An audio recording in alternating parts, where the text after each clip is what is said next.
With the arrival of the 2019 Nissan Altima, it's time to reevaluate which of the big three family sedans is the best buy. The Camry has not been topped in sales in decades, with the Accord always in second place and the Nissan always in third. However, as my comparisons have proven, more often than not, the Camry isn't the best vehicle. Oftentimes, the Accord or even Sonata have beat it.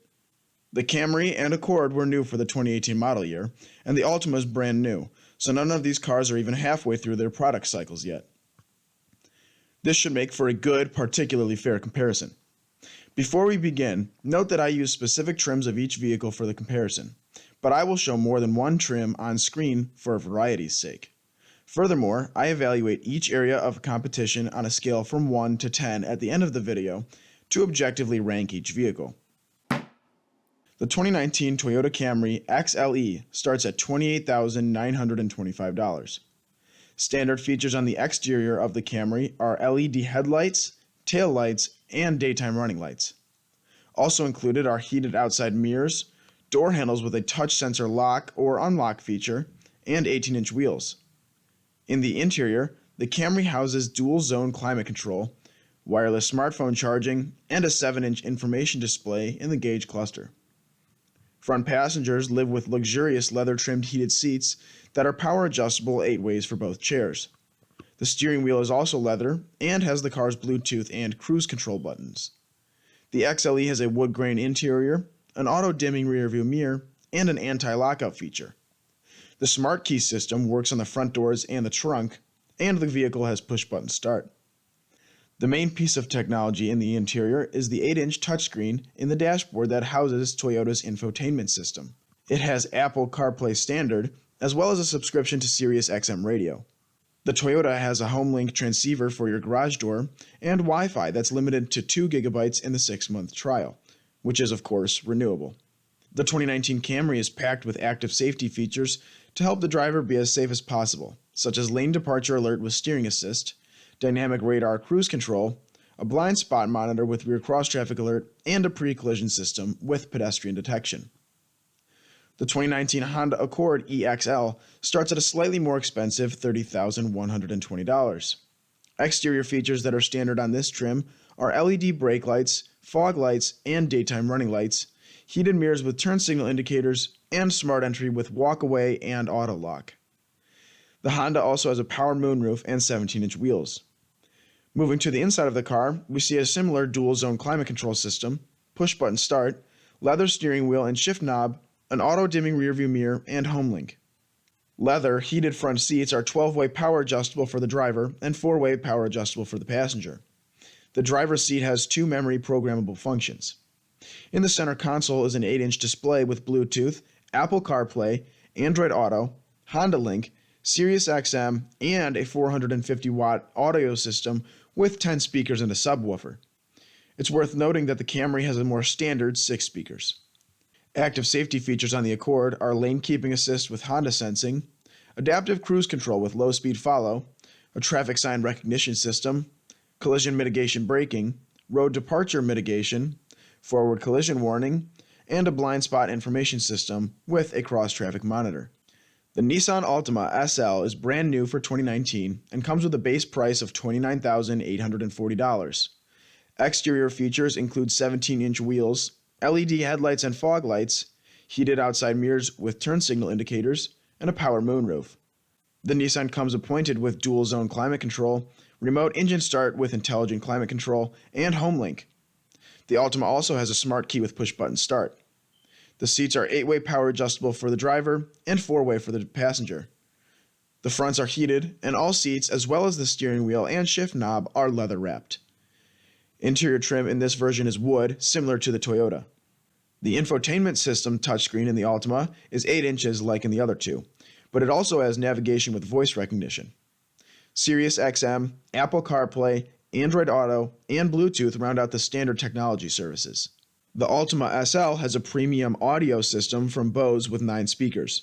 Active safety in the Altima comprises of intelligent cruise control, forward collision warning, automatic emergency braking with pedestrian detection, intelligent lane intervention, blind spot warning, and rear cross traffic alert with rear automatic braking.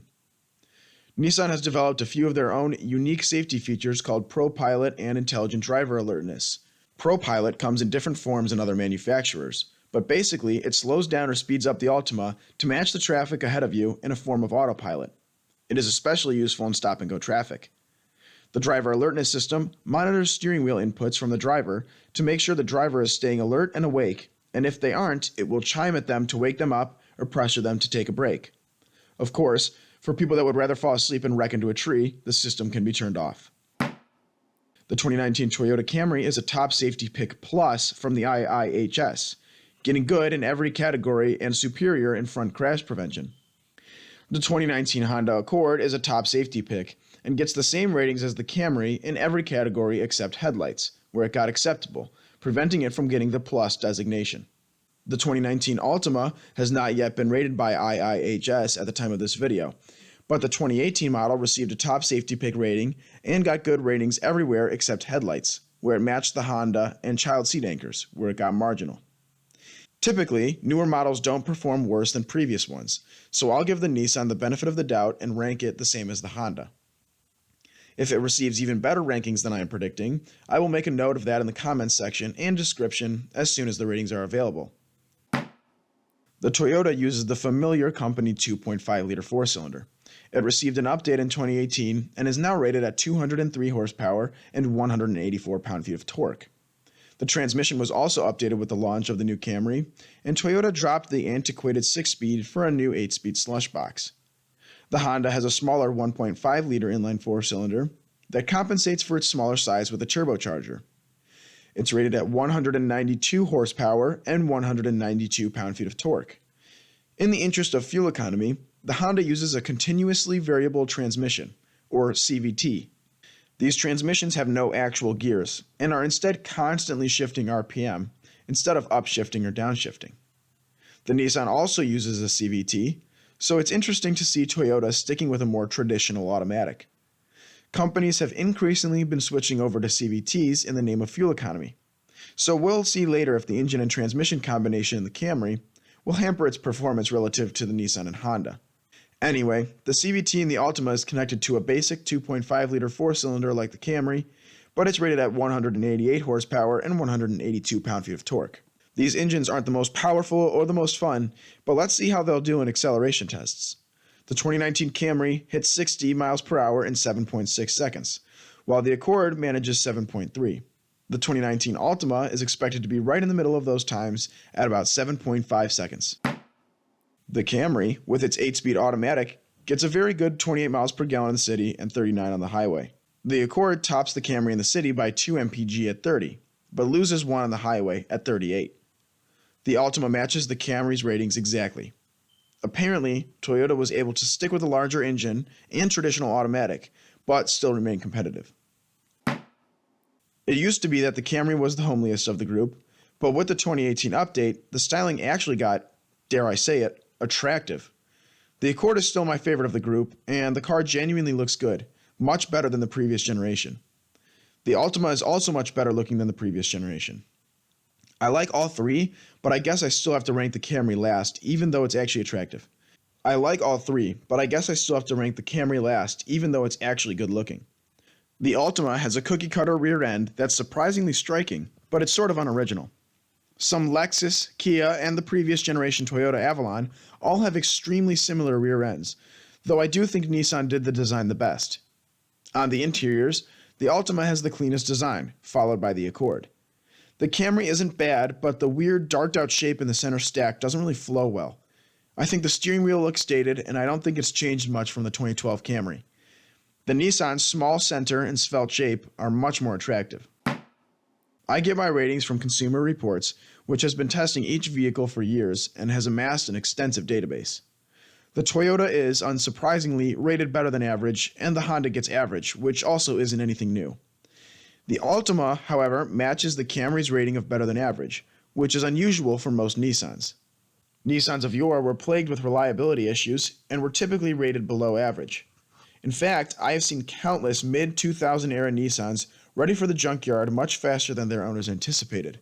However, the new vehicles must be of better quality, for the 2019 Altima fares well in this testing. Well, that's all I have for this comparison. Here are the standings ranked for each car on a scale from 1 to 10. As you can see, there's a lot to digest here. In all of my years of comparing, the 2019 model year has never fared so well for Toyota. Though it didn't win, it was extremely close, and usually Toyotas are objectively uncompetitive. Welcome back, Camry. As you can see, the spread that separates the winning Altima from the losing Accord is 1 point. So all three of these cars are not only extremely close, but also very good cars that I would have no problem recommending to people. In previous years, the Honda almost always won, and the Nissan has never won a comparison before, so these new models are really bringing some changes about.